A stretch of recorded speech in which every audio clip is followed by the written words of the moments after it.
Stiliyan, welcome to the 40-Minute Mentor. Thanks so much for being with us today. I thought we could kick this off, as we always like to, with an overview of your CV in 30 seconds, if that's all right. Hello. Stiliyan Petrov, former football player. I've played for a number of clubs. Montana, which I've started, CSKA Sofia, Celtic, Aston Villa. I'm a record holder of cups for Bulgaria as well, which I'm really proud moment for me. I've retired because of illness in 2012, which was really devastating for me because this is something that I love doing and I've grown up to become a footballer.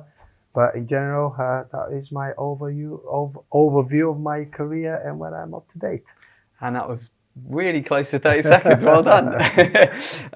There's so much interesting stuff there, and you've had a fantastic career. I thought we could start at the beginning though, because lots of people I'm sure listening will have kids, or maybe kids listening who want to play football, and you're one of few that has made it in the professional game. So do you remember that moment that you decided you were going to go for it? And can you tell us a bit about kind of your approach when you were younger? Well, I don't think I had a choice. That was only, my father was an ex-footballer.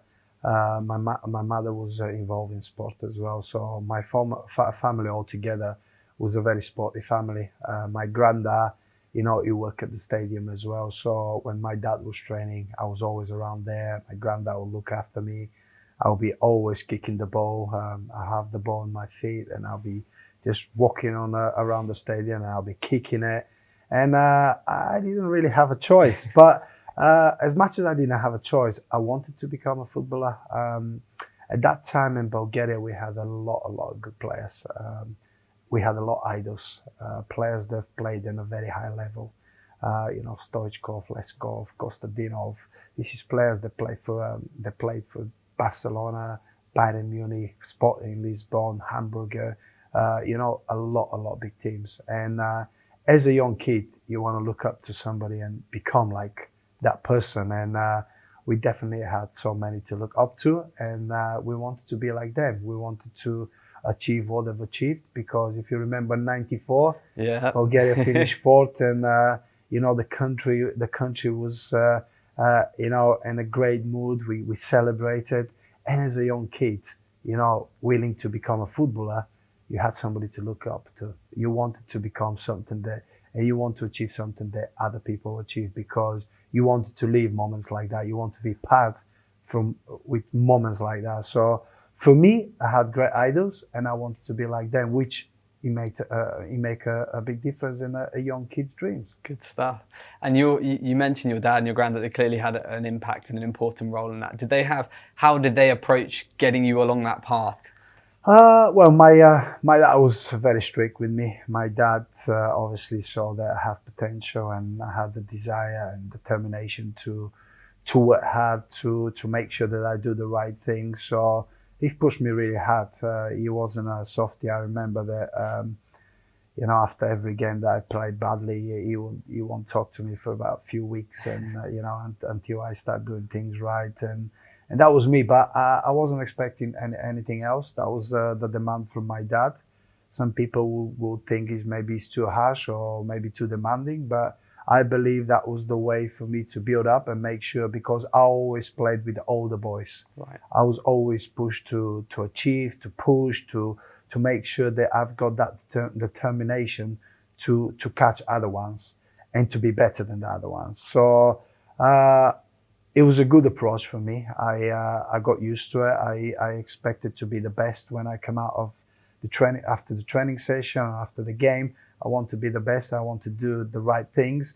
And I knew straight away in my dad's eyes, if I haven't done that in the right way, I'll see, instead of his eyes, I'll see his back. So he won't talk to me for weeks. But this is something that I've grown up with. It pushed me really hard, and I've managed to achieve what I've achieved in my career. Clearly, some of that tough love instilled the resilience you needed. I think a lot of people can relate to that. I'm sure you get asked a lot, sort of, what advice would you give to kids that are looking to make it as a professional footballer? But I'm also curious, as a parent myself to a 3.5-year-old daughter who I force occasionally to watch football with, what's your advice to parents who to how they can best support their children who may have the potential to go that far, but equally, how can you prepare them for the probability is it's going to be much harder to make it than not. So how would you advise people that are in that position? Let them be their dream. That's the problem with the parents these days. All of us want our kids to be footballers, to have a great life, to have that famous impact, to everybody to talk about our kids. Let them be their dream. Let them fight for that dream and let them work out for that dream. Because what is the problem these days? We all want our kids to be football players. Not everybody can be. Even mine sometimes is my problem as well. And I see it from my point of view. So I say, let them deal, let them fight their own problems, let them become what they want to become in their own way. Don't let them fight your dreams because me or somebody or a parent that never had the chance to become a footballer, it's been taken away from him or never had the ability to do it. Let that dream be their own dream, because sometimes we push our kids in a different directions. And if you give them that choice to be their choice, I think they'll be much easier. Yeah, I think it's great advice. I want to come back to your earlier parts of your career. So how big of a shift was it for you going from a kid, clearly a very talented kid, to signing professionally? I know you went to CSKA Sofia.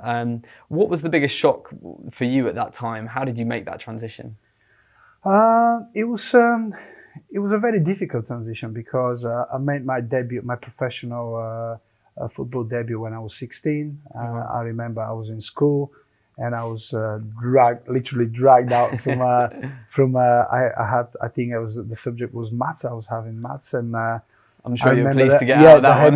The head of school come on and say that one of the players, there was a cup game. The first team was playing a cup game, and one of the players got injured in an early morning training session, so they needed somebody else, and I was picked to be part of that team. Amazing. And that day, so 16 years old, I made my debut when I was 16. I remember I played only 10 minutes. It was the best day of my life because I played for my own town team. When I grew up, I went through every single age groups, and I was given a debut in front of the local fans. It was incredible. Awesome. When I turned 17, I moved to CSK. It was a difficult transition for me, but me and Petrov, we both moved together. Ah, amazing. We both moved together to CSKA Sofia, and we lived together for 2 years. Awesome. We went to a national service together. So that transition made it a lot easier for me because I was with somebody else. I think if I was on my own, it would have been completely different. Yeah. But we've signed for one of the biggest teams in Bulgaria. And that time they had a great manager and a very strong team, very powerful characters, very big players, very players that have already achieved so much in football. So for us was a great learning curve. Yeah. And they treated us like a youngsters. They'll be hard on us. They'll demand more from us. It was like going back to my dad, But my dad's approach actually prepared me for that. Yeah. Because he said, when you go to the first team, that will be their demands. They will ask you to be the best and to perform at their level. They wouldn't count you as a young boy. They wouldn't count you that you're there just to learn. When the game comes, they will expect you to be ready. Yeah. They will give you a little bit of time, but that's going to be a very short of time. And if you don't show them that you are ready to step up, to play at that level, to meet their demands, it's very difficult. They're going to accept you. So for me, it was kind of a lessons from very early age. You'd had that instilled in you already. Yes, and I was prepared for that kind of approach and that kind of treatment, which for me, it was okay. And then me and Martin went to do our national service, which is unique, isn't it? I mean, how was that for you at that time? Because you were just starting your career as well. It was really. We just moved to CSKA Sofia. We had a season. I think I was playing more than Martin was playing, and then we had to start on national service.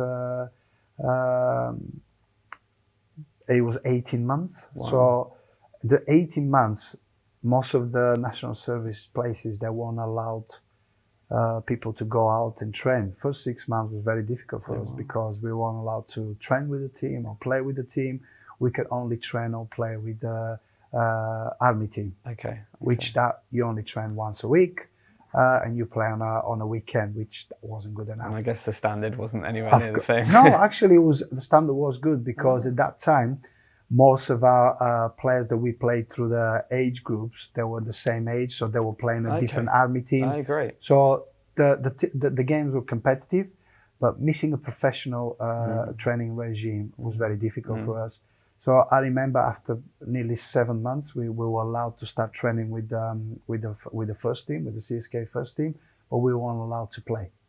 So we had to wait nearly over a year for us to be given permission to start playing with CSKA first team again. So it was really difficult process for us to really get into and to really understand. But I remember in the last 6 months, I managed to play for CSKA, play a couple of games. And when we finished with our national service, I was picked up for the Bulgarian national team. Me and Martin played against England. Amazing. Yeah, I got spotted and I moved to Celtic. But I remember Martin Petrov got moved to Servette Geneva a few months earlier. So you already left, and I was left on my own. And after that England game, everything just it was a new beginning for me. Wonderful. And you went on to, as you said, a record cap holder, have an incredible career. I'm keen to obviously come into some of the highlights a bit later. But I think one thing, given what we do as a JBM, as a headhunting firm, we look after moves all the time, people moving careers and moving jobs. But in our world, it's kind of a regular thing, and we hear a lot on the football side about the transfer fees and all those things. But we don't always hear about the stuff that happens, the other important things. So you moved from a new country. I know you didn't speak the language at the time. Is that right? For you, what was that experience like, moving to Celtic at such a young age? I assume with a huge weight of expectation on your shoulders, and having just broken into the national team. What was that experience like for you? It was amazing experience. I won't say it was a bad or good. I think it was an amazing experience for myself. I remember when I signed for Celtic, and I had to wait for a visa, for a work permit, for me to be able to start playing for Celtic. So that took about a couple of months. So the uncertainty there, I'm gonna get a visa, that when I'm gonna get the visa, when I'm gonna travel. And I remember when I actually got the work permit, I was told that I have to travel on my own through Brussels, Sofia, Brussels, Glasgow. Okay. So my agent let me go on my own. This is my first trip going on my own abroad, because we as a players, when we play for a club, you get looked after. When you say we're traveling, we're playing European game, okay, everything is organized for you. You get your bag, you prepare your bag. You make sure the player liaison texts you, you guys got this, and this. I'll see you at 8 o'clock in the airport. You go, you drop your bag, there your passport, you checked in the plane, in the hotel, play the game, come back. Brilliant, so easy. Easy. Yeah, but when you have to travel on your own, then it's completely different. Yeah, of course. And it's completely different because, first of all, I wasn't speaking any English, which is the biggest problem for me. I never travel on my own. I've never been through Brussels. I'm going to a country I don't know what to expect. So the fear of taking that journey, it's a lot to take as a 19 years old boy who don't speak the language. I'm going to a different country. It's so daunting. It's different nature, it's different understanding, it's different view about football itself in Scotland. So it was good. I got lost in Brussels, which was a good start. I managed to land in Glasgow. Brilliant. Walking out, pick my bags, 2 bags, walking out. What I can see is media, a lot of media out there, TVs, press, everything. Now I'm thinking what I'm going to say. No word of English. I'm panicking now. Oh, no. I don't know what's happening. The guy who's supposed to pick me up from the club, he's late. Nobody's there. People asking questions. I'm just shaking my head. So all of a sudden, from looking forward to go abroad, to be able to develop everything I worked for, all of a sudden, I'm going to a panic mode. It's like, what's happening here? When I can't explain anything. I can't say anything. Who is here? So that goes through, and then the next chapter starts. You know, meeting my teammates, facing the demand from the Celtic fans for the club itself, because Celtic is it's a demand. Playing for Celtic, it's demanding to succeed. You have to succeed in some way, and people there don't wait for you. They don't wait for you to adapt. It's same like my transition from, you know, growing up as a young player. If you want to achieve it, you work hard, you move on. Going to CSKA Sofia, you know, people don't wait for you. You have to get in straight in. Same as Celtic as well. But for me, Celtic was completely different, because I always believe the communication is a way forward. You have to communicate. You have to understand the culture. You have to be able to understand what your teammates want from you and what you want from them. But when you're not able to do that, it makes it even more difficult, more harder. Then I will start hiding in training. I will start hiding away from, you know, communicating with my teammates, because I couldn't understand. I couldn't give them a feedback. They'll ask a question, and you can see at a certain time the players will start pulling away from you, because they don't get the feedback. They don't get the communication. They don't get that engagement from you. When you start seeing that, you know you're in trouble. Which for me, it was the most difficult thing to deal with at the start. And how did you go about that? I mean, it's scary enough moving countries, let alone not speaking the language. But then, you know, I assume you're under pressure from day one to show them, you know, to repay the faith that they've shown in you. Communication is very important. So did you just start learning English from day one, and just how did that work? I had to adjust and adapt very quickly. Swimming it very quickly. I've decided that I have to take a new approach. I've made a friend with one of security guys. His name is Brian Wilson, and you know, he was the one who took me under his wing, and he started teaching me the language. You know, first of all, he started driving me back and forth from my flat to training, and then after training back home to the game. We start learning the language. You know, but starting with the part of your body, then moving to more more serious stuff. And you know, at that time his wife had a burger van, so he took me a couple of times, you know, to really understand how things work. The important things, how to order burger and chips. I've heard some good language as well, early mornings as well. But this is something I've done, and I know people sometimes will laugh at, why would you do that? Because I had to do it. I want to fit in. I think it shows the mindset as well. Just, you know, putting yourself out of your comfort zone. You know, that's impressive. And people say, yeah, but you could do it in a different way. But at that time, Celtic, which now is completely different, they learned from having the experience with my problems. They've learned very quickly. They invest a lot in the player liaison, so you know, players are well looked after. Make sure that this won't happen again. And that's how, as a club, as a person, you call it, as a company as well, you're evolving, you're improving, you make sure that you don't make these mistakes again. And Celtic have done that the years after. But at that time, for me, it was very important to find a way to fit in some kind of way, because first of all, I found it very difficult. Secondly, I wanted to stay, I wanted to do well. And thirdly, I had to make a change. And that change is learn that language quickly, understand the culture, understand my teammates, understand the demand from the fans, what they're saying, what they're shouting, what they want. So for me, being able to speak the language was very important for me. But I think the way you went about it also will endear you to your teammates, to the fans, to show that, because I think you do hear, don't you, with certain footballers moving countries, they're not learning their language, not fully integrating. And I think people can clearly see you were committed from day one, even in the fact that you were, you know, going to burger vans in the morning just to pick up some local, maybe some choice words. But I think that says a lot about you, and it doesn't surprise me and anyone listening that you obviously went on to have a fantastic career, became a club legend. So yeah, but I think people probably don't always think about all the other things you need to think about when you make those sorts of moves. No, not really.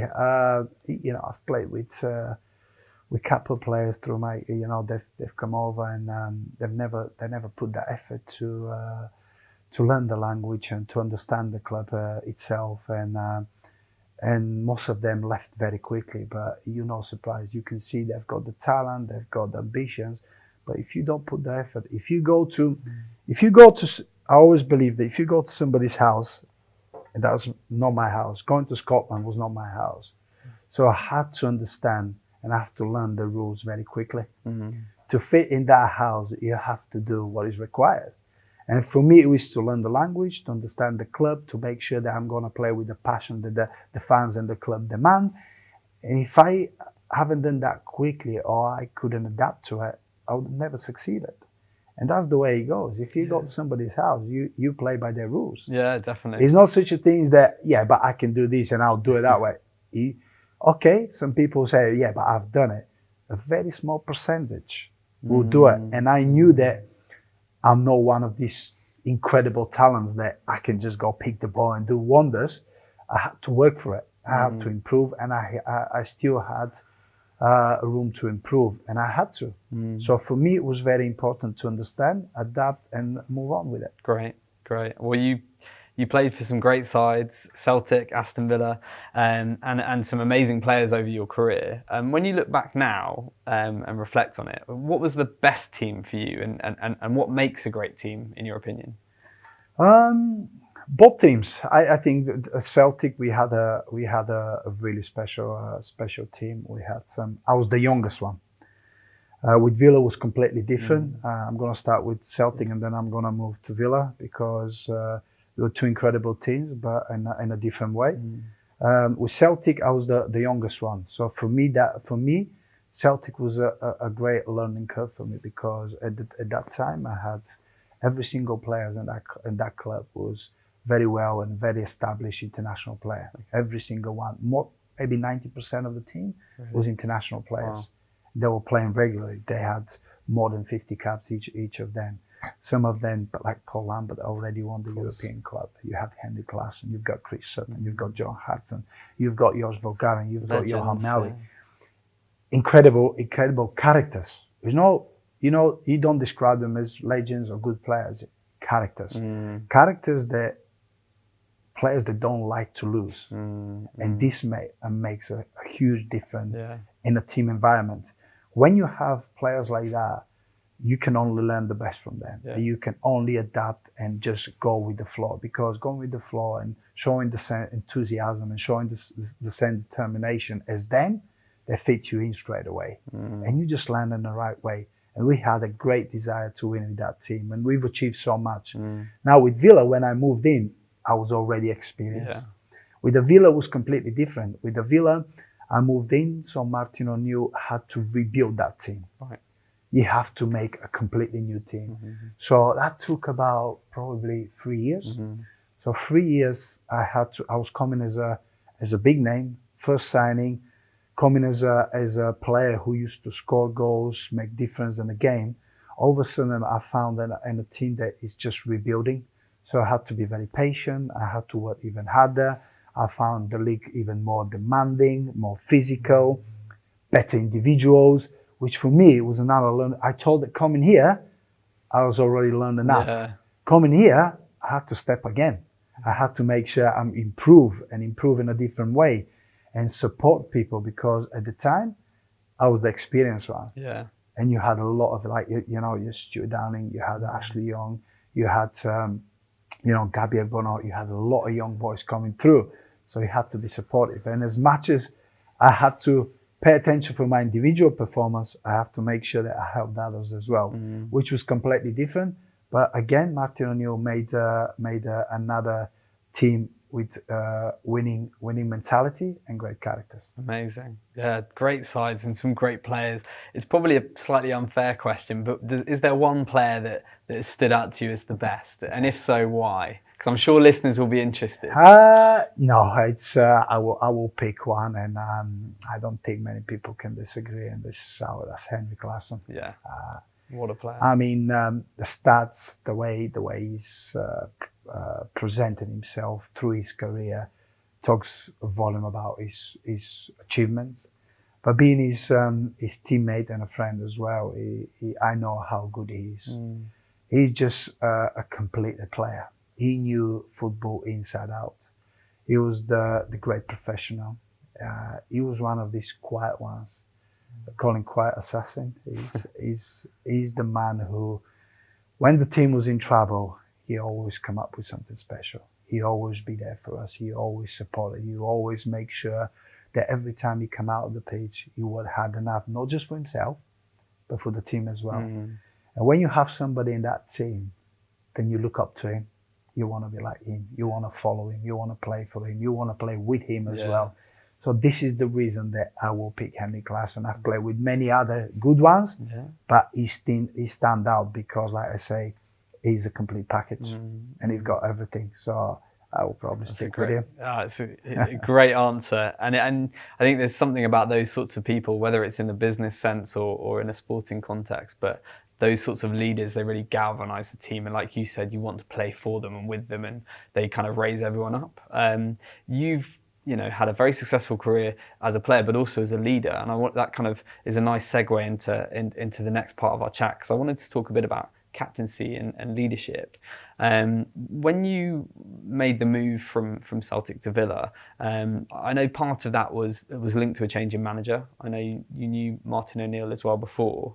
Can you tell us a bit about the importance of having a good manager for you and the effect it's had in your career, and what separates maybe a good manager from a great manager? A lot of things separate it. It's very the way football is going now. It's me working with Martin O'Neill. It's about trust. It's about trusting somebody that I knew that if I work hard, if I do the right thing, I have a chance to play. Sure. To play for a man who wants to win, who wants to achieve, who already achieved not as a player only, but as a manager as well. So for me, that was very important. Trust, loyalty and respect is very important. This is the three things that you have to understand, and this is what I always believed in. And this man had it with him, and it was very easy choice for me to go and play for him, to move from Celtic to Villa. For me, it was a very easy choice because I knew that he's going to a club he wants to achieve. He had the support of Randy Leonard, the chairman, as well.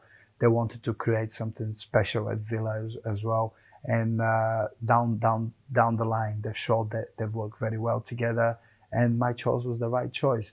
But having these three things in me, and when you look into this and you say, who I want to play with, why I want to play for this manager, what is good that a manager does for me, what I do for him. It's not just what I do for him, but what he does for me as well.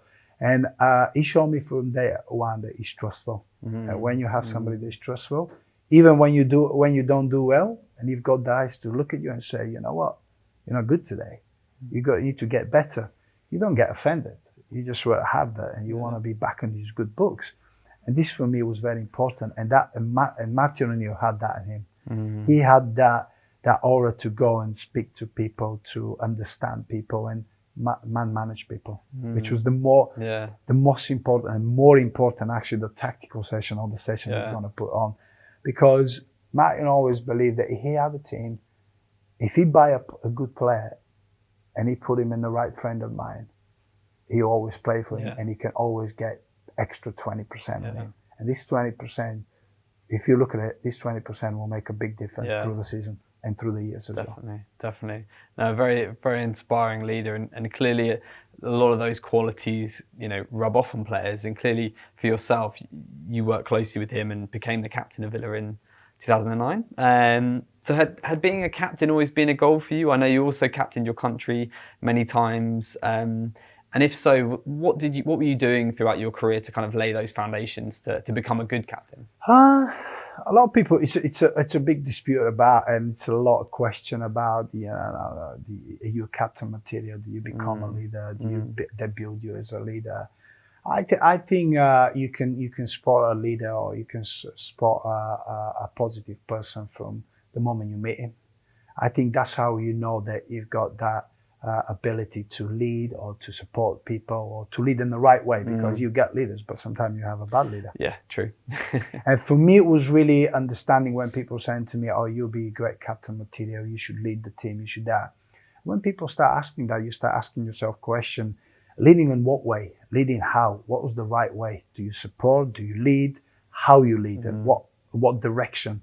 Because you have to lead in the right direction. Yeah, true. You know, and you judge if you've been a good leader or a big captain afterwards. It's not in the current situation or that season or the season after. Yeah. You know, maybe 10 years later, people talk about it. If they talk about it, that you led the team or people or a person in the right way, I mean, you've done it in the right manner, in the right way. So for me, it was really to understand my teammates, Okay. because people do forget that we're just human beings, Yeah.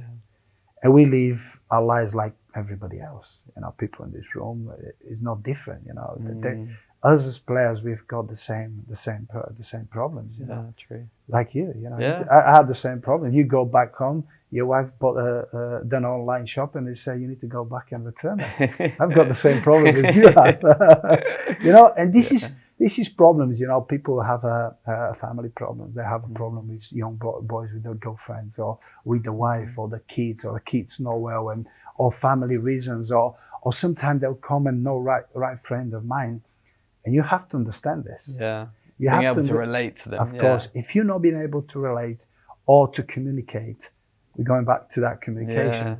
It's very difficult for them to trust you to lead. You know, you sometimes have to understand that who has to be pushed, who you have to put your arm around. You know, not everybody is the same. Everybody reacts and respond in a different way. So for me, it was really about understanding people. You know, being able to adjust and move into it to support him or push him. This was very important. If you manage to do that, your job becomes easier. Yeah. But as mentioned before, I've played in the two very special teams. But for me, it was easier. Yeah, fair enough. Because I haven't had to do a lot of work, because the boys are coming in the right frame of mind. Because they knew to win, they already went through all the difficulties through their career. They knew what is to take to become a leader, to become a winner, to win games, you know, especially at that kind of level. So for me, it was easier job, but I still had to be in a good place, and I had to monitor it very closely. Yeah, definitely. Did your leadership style change throughout your career at all? Because you're clearly, and having met you a couple of times, you have a natural charisma. You're a people person, so it doesn't surprise me that your teammates kind of bought into you. But did that evolve as you got more senior and more experienced? Yeah, I think you become more calm, more relaxed. I think you assess the situation in a different way. I think when you're younger, you think that everything has to be intense, everything has to be rushed, you have to be louder. But then you realize that, you know, sometimes a calm voice can lead the team in a better direction, actually being aggressive. So having the different situation and having different individual cases, you kind of learn and move on and lead in a different way, which I think is same as everybody else. Yeah. You know, working in an environment with 25 different characters, so the different company. If you work with 50 people, not everybody is the same. Not everybody comes smiling in the morning. Somebody is a moody early morning guy. Somebody is happy. I'll have boys, you know, coming and not saying good morning. And, you know, I have to have a word with them. It's about respecting your teammates. Yeah, but it's not disrespect. I was just tired. I was just say yeah. Because then the other ones that actually come every morning bubbly and positive, they go morning and that, I say, I don't have time for him. He's not even saying good morning. But, you know, trying to bring them together just to understand, but, you know, not everybody's the same. It's not an easy job. It's not an easy job. So if you manage to do that, then you've got a more chance to, when you go out in the pitch, these boys will follow you. Especially not in the good moments, you know, when you're winning, when everything goes well. When the chips are down, yeah, definitely. Then you don't work with the ones that play. You have to really understand the ones that don't play. Totally, yeah. No, that makes. This is the hardest bit, you know. If you play in a successful team, if you play in a team that win like Celtic, if you lose only 2 games a season, how are you going to keep another 10 guys happy? Okay, the 12, 13 they play, they're very happy. Yeah. But what about the rest of it? Yeah, true. The other 50-60%, how you keep them happy, how you maintain that calmness in the dressing room. And I tell you what, so everybody come from a different culture. Everybody understand football in a different way. They want to play in a different way. They're more aggressive. They're more enthusiastic. I call them, they're more spicy. They react in training. They're frustrated. They're not playing. So you have to deal with it, and you have to find a way. Well, you were a very well-respected leader who had a lot of success. Do you have any particular highlights? What was the biggest highlight from your career? The biggest highlight from my career is probably, I'll say, making my debut for the national team. Yeah. Like going back to what we talked about earlier, following my idols, want to be as same as my idols, want to achieve what they've achieved, want to be respected as the way I respected them. This was a very proud moment for me, and I think it was very proud moment for my mom and dad, my brother, because they've supported me through, all my development, and for me to put that national team shirt for the first time and listening to the national anthem, I think probably was the proudest moment for me. What an honour. And I'd imagine most people that are listening and watching this won't have ever been in that situation, probably won't ever be in that situation. But what does it feel like when you're in the tunnel getting ready for that, or perhaps the UEFA Cup final that you're in? What's that kind of feeling? And do you go into that mode of, it's just another game, I'm just going to treat it as if, or is that impossible because the sense of the occasion just kind of... No, I was away with the national team. My debut is in Morocco. Okay. So at that time, don't forget it, that all the people that looked up, Stoichkov, Lechkov, they were still in the team. Wow. They were still playing. So only me and another young boy who traveled with the team. We didn't know if we were gonna play. Okay. But I was selected for the national team. The media was all raving, and I was only 18, and it was incredible, and I was nervous. Going on a plane and traveling, seeing the pressure all over the players. I was nervous. Yeah. I was very nervous, and I remember we lost 4-1 as well. Not the best. Doesn't take it away from the but for me, I come on as a Serb, and for me it was the proudest moment. I was very nervous. Yeah. I was nervous, but I was satisfied with what I've achieved, because then you realize that you're working in the right way. You've done everything right, and people recognize it and notice that what you've done, and they're giving you a chance. And for me, it was probably the proudest moment. And I think that nervous thing is interesting to me, because I always have nervous energy before a big meeting, before a pitch, before anything that where there's a bit of extra pressure. But I like that nervous energy. As you get more experience and you played over 100 times for your country, do you still get those nerves, or does that change, and do you deal with it differently? I think being nervous is good. I think being nervous it means that you care. It means that you assessing different situations, different moments. It's what's going to happen, what could happen. Yeah. Because if you're in the football industry, is ups and downs, and you're nervous about, okay, big game, we've achieved that. It's an important game. I want to win it. It's a cup game. It's a final. It's a relegation battle. And this is the moment that you're assessing what you have to do and how you have to do it. Yeah. And you know what? The soon the first whistle go, that nervousness go, because you're already in it. Yeah. You're already in it. You're just doing your job. I know what I'm doing now. Yeah. I know what I have to do. I know how far, I have to run, how hard I have to run. You go into the halftime, you're assessing again. Nervousness is, you calm now, because you're already in that situation. Yeah. But this is normal. I wasn't particularly nervous. I had a lot of adrenaline. I was looking forward to play the game. We were living for this moment. I was leaving to play on a Saturday. Yeah. To be part of, playing for Celtic, or playing for CSKA, or playing for Aston Villa, or the national team. I loved it. I loved traveling, flying over the globe to play for the national team. People say, oh, you get tired. Yeah, but I love it. Yeah. This is what I want to be. This is part of me. So, yeah, I'm nervous. I'll get tired. Oh, I'm nervous because I won't be able to play successfully for my club. No, you never work that way. You embrace it. Yeah, no, you definitely. have Well, I want to come on to something slightly different. And you've overcome some really challenging times in recent years, including your battle with leukemia. So I just wanted to talk a bit about that at the moment, because for all the amazing success you've had in football, the way you've overcome that in itself has been quite an incredible achievement. So, and would have taken a huge amount of resilience and drive. So I just want to talk a bit about kind of how you found out about that, and particularly how you overcame that sort of challenging period of your life. Well, it was it just found out very spontaneous. It's just one of these things that you don't expect in life.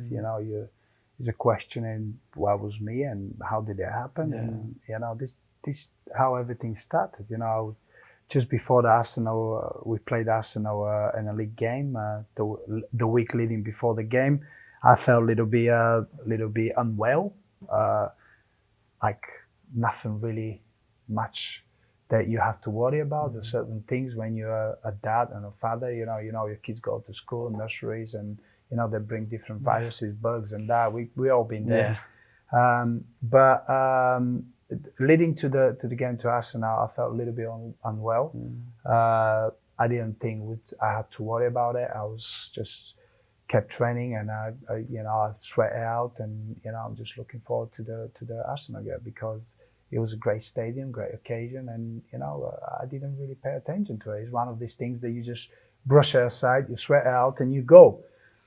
But the problem for me starts at not much with the leading to it. It's actually during the game, what happened during the game, and how my body reacted, and how I couldn't control my body, and my mind was asking for one thing. It was sending one different information for my body to do these things, and my body wouldn't react. This was the worry for me at that day. After the game, we had a little incident in a half time. I wanted to come off because I didn't feel right. A few of the boys jumped in, and Alex McLeish, wanted me to continue and help the boys the way I've always done it. So I think the adrenaline kicked in, and I've managed to finish the game. I was on the pitch, but my mind wasn't. My mind was completely different, because I knew that something is not right, and it's not normal. It must have been scary. Not really scary. It's just the doubt about not finding out and not having the answer. This is the worry for me. And when we don't have the answer to a question, if you if you have the answer, then you can adjust and you can move on. But at that time, I couldn't find an answer. I couldn't just not find the way out, I'll say. After the game, I was on a bus. I had a little temperature again. Nothing really the raising concern about what I would actually find out in the following couple of days. But everything went through it. We've lost the game. Mentally, as a person, I was there. Mentally and physically, I wasn't there. So it was two different persons that day. The following week, because of the Muamba's case, of course, we had just a heart tests, and the doctor decided to do a random blood test. So he just wanted to find more about the boys, to make sure everything is in the right track, everybody's recovering well. So a few days later, skipping all the little stuff, and a few days later, I was diagnosed with acute lymphoblastic leukemia. A shock that, first of all, for me to really understand and answer another more question that I couldn't answer. Again, why me? How did it happen? What's the way forward? How I'm gonna get rid of it? What kind of treatment I have to go through? So this is the questions that was really, really concerning me, and also that I had to make sure that, first of all, I had to break the news to my wife, to my family, to my friends. So it was different stages of, being diagnosed and what you have to do and how you have to do it. I had to go for a second opinion. I had to make sure that the diagnosis is right, because sometimes it's a blood test. People do make mistakes and that. It was confirmed. So for me, I had to, in the space of a week, being a professional football player, everything going well for you. I was negotiating another 2-year deal with Aston Villa football club. The family booked a holiday as well. So from everything looking great and Life good, is cruel, yeah, isn't it's it? brilliant. Eh? In the space of that week, I started a treatment, leukemia treatment. First week was just the steroids, high dose of steroids, and for the rest of the 3 years it was all chemotherapies, journeys to the hospital, seeing the kids less and less, wondering, just living day by day, and just wondering if my next bone marrow test will be I'm in remission, I'm not in remission, was my next 6 months will bring. So all these stages I had to adapt and fight in a different way. But I fought it day by day, with the hope that I always had, with the belief that I can go through it. The percentages wasn't as high. With the leukemia that I had, with the kids, is very successful. With the older people, not that successful. And I was between. So when I was asking the doctors, what was my success, right? And they were like, well, you're not in that category, you're between. Okay, so between, he said, we don't have stats for that kind of. Usually, older people, this is what is it, younger people. So when you don't have the answers, it becomes even harder, because when you go to treatment like that, the doctors, the nurses, people that are around you, they don't give you that definite, it will work, it will be good. If you're in a business, you look at a number, you go, two plus two is 4. But when you diagnose 2 plus 2 is 4, you're gonna go, I don't know. We may need to go 3 plus 1. Can't guarantee anything. Is in a different way. You look in a different way, but you don't equal the same. You just don't know what to expect. You don't know if that's gonna be the same at the end. And is it luck? I'm lucky. I hope so. I hope so. I can't give you a definite that, because I've become friends with a lot of people that never made it, and they fought really hard. Some of them, the chemotherapies didn't work, and am lucky, probably. And I do appreciate every single day.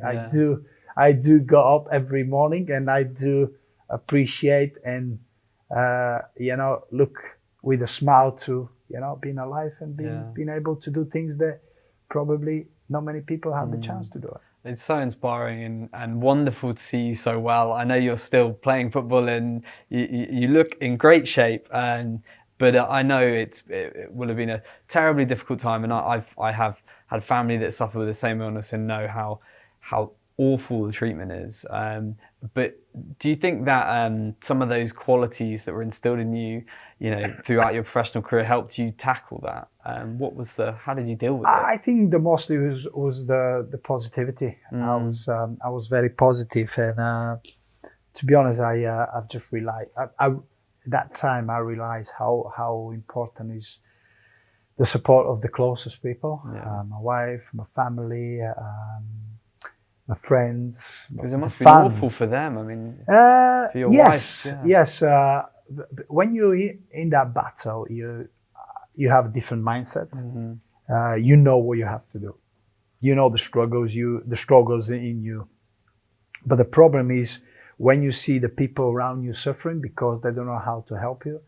I've seen my wife asking to what she can do. I remember having one of the chemotherapies, and I went with incredibly bad bone pain. So my whole body just went in a seized, and I couldn't move, and I was in a big pain. And she's sitting above me, and she was like, "How can I help me? Can I massage it? Can I stretch it?" And I was that tired, and I was in that much pain, and I know that she can, because it's in me. I'm fighting her, and she couldn't do anything, and I can see her. I'm just shake my head, and she'll go back in that corner in the room, and she won't be able to do anything.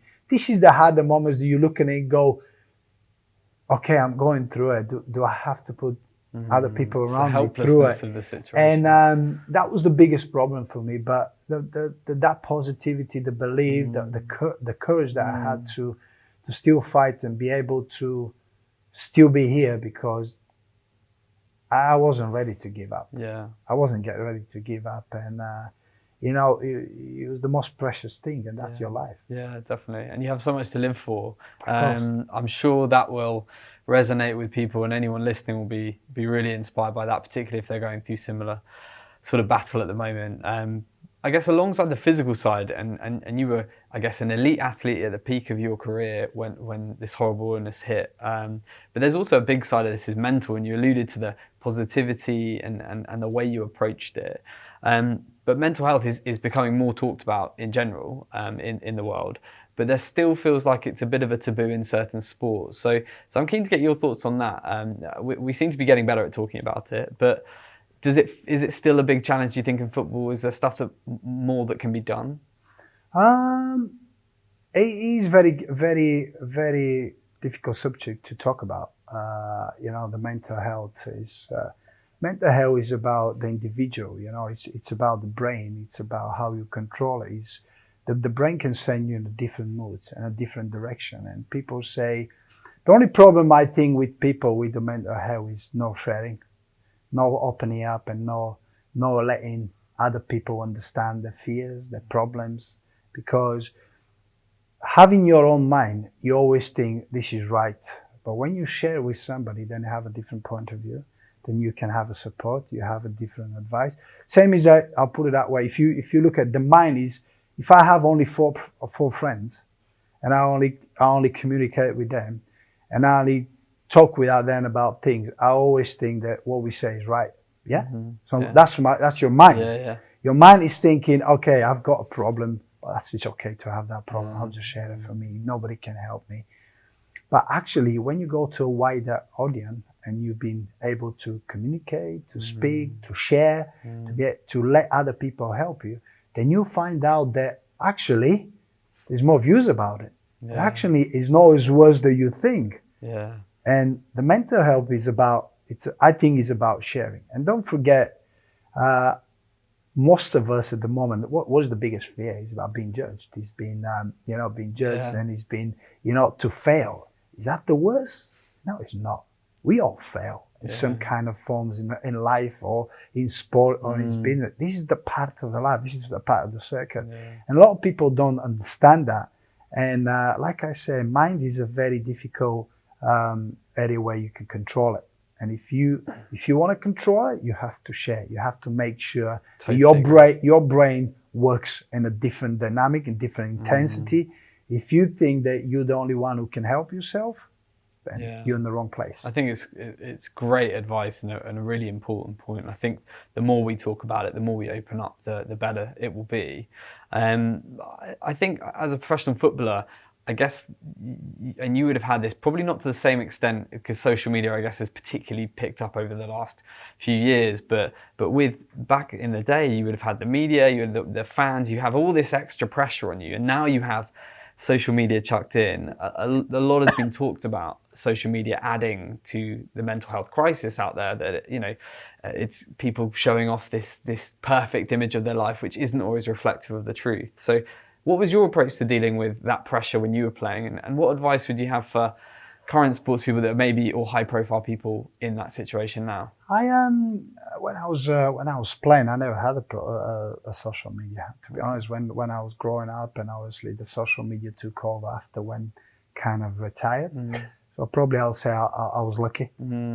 I think the social media, some people benefit from it, but I think a bigger percentage in the world struggle with it. Yeah, I agree. It's a platform that anybody can say what they think. Anybody can attack anyone without showing his face, which a lot of people like to do that. A lot of people like to judge and express their view without really knowing and understanding the consequences that can cost. Which it's an area which it's a very difficult area to, again, with the mental health. Is your mental health do we share? Do we live our own lives? So we try to live somebody else's life. Yeah. Do we like to do it our own way? You like to do it like somebody else is doing it? So it's very difficult because, like you say, it's a lot of people saying, "Oh, social media is good." Social media is good for what? It's really understanding what you need the social media. If you look at the youth now, the social media is about digging into other people's life, see how people dress and what the cars they drive. Not many people will go on the social media to learn and develop. This is a different way. If you can say the social media is the way we developing and I'm learning from it, part of the small percentage will say, that's what I do. Yeah. That's what but mostly they're not doing it. No, true. They're just doing it because, you know what, I'm talking about point of view of, say the pundits, they will go and express their view, and then you have about 100,000 going and saying, oh, this is wrong, this is out of order. Is it? Yeah. Yeah. It's just somebody point of view, and all of a sudden you have 100,000 jumping in because, oh, we don't agree with it. Well, okay, then it becomes a problem. Yeah, totally. Yeah. Is he a bully? Okay, he just expressed his view. Things just get blown out of proportion, don't they? Of course. So it's about understanding. I do think with the youth, it should be a restriction. I think that the social media should be able to should be ban people for not using the right language and being abusive. That should be banned. I think this should be the case, especially with, if I know the rules and regulations are completely different, but you won't be able to. You should not be able to give a 15 or 16 years old boy or a girl a voice in the social media without they actually mature and growing up to actually behave properly in the social media. Yeah, no, totally. And my daughter's far too young, but it already gives me nightmares just thinking about it. You just hear some of the I'm stories. talking about it. My kids are the same, and I do have conversation all the time. My kids are normally on the phone, and I normally have the conversation. And my son just give it to me back straight away, and he say, "But you know what? When we go out, every single one is the social media. They're showing that. I feel like I'm left out." It's hard. It's hard. Yeah. So what you want the best for the kid? Did you want him to be part of that society? Do you want him to have friends? Do you have him to communicate? This is where those captaining skills come into play. Exactly. So it's a very great area what we can do and cannot do. But I do believe that the biggest percentage of the social media is not used in the right way. Some people do it in the right way, but not the big number. Food for thought. Well, listen, we're coming towards the end of our conversation, but I want to talk a little bit about the future, because since ending your career, you've set up the Stiliyan Petrov Foundation, which is doing wonderful things. You're actively pursuing a coaching career as well. So I wanted to ask a bit about what motivates you to continue your personal development and build on the career you've already had, and what you're hoping to achieve in the years ahead. Obviously, regarding the Stiliyan Petrov Foundation, me and my wife decided that we want to give something back because we went through it as a family. We know how difficult it is. We know and we understand, and we feel that people do need help going through these periods. And it's a lot out there. Not everybody's asking for financial support. A lot of people are asking just to communicate. People have finished their treatment, so that they just want to make sure they want to see the point of view of somebody who went through it, how they go back to their normal life, how we can support them. So we support in a different way, and it's great. It's really difficult because I said to my wife one day, it would be great if one day we have less and less people demanding for that kind of help, because that means it's either the treatment or we have the cure for cancer, because that means we have less cases. But unfortunately, they're becoming more and more and more, which makes it more difficult. But we are there, we're pushing, we're helping, and we're glad we do it. Yeah, we'll put a link in the bio for this to make sure everyone checks that out. Because it don't just affect people that fight the leukemia, it's about people around them and people who fight it together. And we are glad that we're still out there, we still help, like more foundation does it. And a personal note, I'm finishing my pro license, coaching pro license. Exciting. I have finished my master degree in sport management. Amazing. With UEFA, so I'm really proud of that. It's been 2.5 years of very hard studying, and everything was in English. So for me, it was very challenging. But you know, going through programs like that, it just make you understand the football from the other side, you know, administration side, business side. So maybe in the future, I can be in a different position in football. In coaching, I'd love to go back, and I've been starting to apply for a couple of jobs. I had a couple of interviews already. Brilliant. It's been a good experience, and I hope that sooner or later I'll be back to where I belong, because I believe that when you've been in football for that long and you've been through that many good and bad moments, I do miss it, and I do believe that I'll do a good job. But one day I'll have that opportunity. So Well, that's why I'm up to date. Yeah, I can't wait to see you, Matt. I think you have all the qualities to make an amazing manager and or coach of a top side, and very much look forward to seeing that happening. I guess on that note of transition, given what we do, we see people transitioning careers all the time. But particularly for professional sports people who I've spoken to a few over the years, it can be a very tricky thing. You know, leaving the height of your career, you know, you've been building towards something for such a long time. Do you have any advice for anyone listening that's in that situation, maybe coming to the end of their career and looking to transition, whether it's within the sport or to something totally different? Yes. First of all, there's always opportunity out there. Don't think that if one chapter finishes, you can't start a new one. Yes, it's going to be a new beginning. It's like the one that you've just finished. You have to go and prove yourself. You have to be different. You have to be somebody who can work with today's environment. So don't stop. Keep moving. Keep pushing, and it's always going to become that opportunity for you that you can fit in and become somebody else. That's great advice. And for you, over the next 12 months, Stiliyan, what do you hope to have achieved, and perhaps maybe some, if you give us your hopes for your old club, Aston Villa, who are back in the Premier League as well? Well, I would like to be involved in a coaching side. Yeah. I know, like I said to you before, I know it's a new beginning for me. I know I have to start and I have to prove myself again, which is totally understandable, like everybody else. About Aston Villa, great to be back in the Premier League.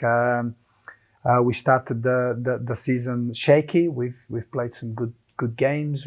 Some of the games we played part of the game very well. It's a long season still. It's a long way to go. I believe that I think the club will consider the situation and the next transfer window, and I think probably they have to add on some little bit more quality. But I'm sure that they're aware of that, and I'm sure that they're going in the right direction. From one Villa fan to another, I'm keeping my fingers firmly crossed on that. Amazing, Stiliyan. Well, my last question, I guess, for anyone listening or watching that's thinking about a career move or just in need of some mentorship, given the name of this podcast, what kind of parting piece of advice would you like to leave them with?